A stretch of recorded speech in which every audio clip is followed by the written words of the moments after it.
All right, I turned on the sound. And I actually listened to your question. And my 2 cents is that you have the right species in the right place. That's an Arborvitae in my area, which I'm in, like Zone 6, Midwest, Springfield, Missouri.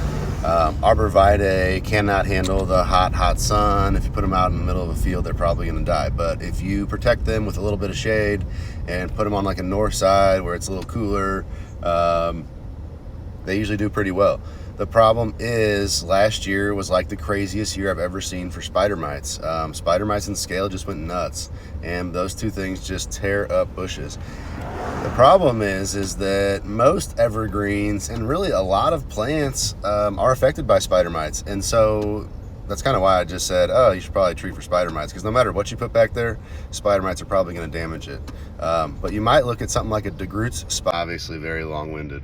But what I was trying to say before I got cut off is you should try a DeGroote's Spire Arborvitae. It's that same species.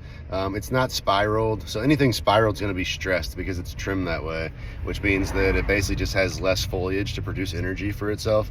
So imagine like having a whole bunch of little cuts all over yourself. Honestly, it's kind of like rolling around with like a skin condition like eczema. It's like it just stresses you out a little bit more, you know what I mean? You got one more thing aggravating you. It's not really the end of the world. You can definitely live through it, but it's not like the ideal way to live. If you had your choice, I don't think anybody would choose eczema. Well, that's what spiraling is for plants or trimming them topiary for the most part.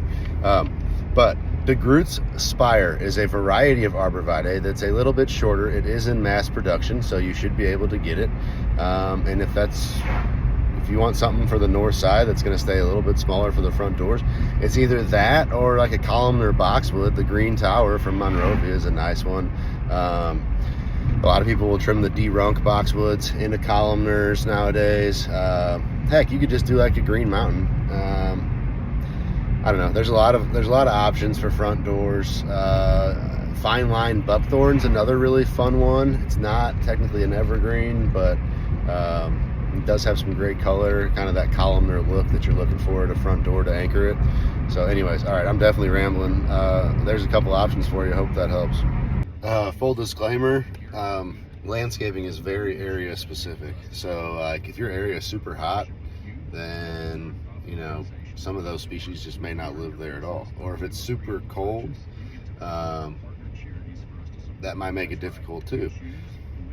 Since I'm in the transition zone, typically we can grow everything. We have an adage, actually. We say, we can grow anything here. We just can't grow anything well.